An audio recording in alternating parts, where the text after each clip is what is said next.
Maintaining teacher accounts in MobyMax has never been easier. District administrators can quickly and easily delete or restore accounts, ensuring that teacher data remains secure and accessible when it's needed most. To delete a teacher account, sign into your MobyMax District Administrator account and select the Teachers Roster link under Administration in the left-hand navigation pane.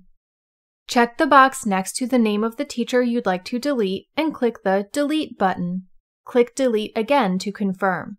The teacher's account will now be deleted and no longer accessible. To restore a deleted teacher account, select the Manage Roster tab on the Teacher's Roster page. Click the Restore Deleted Teachers link.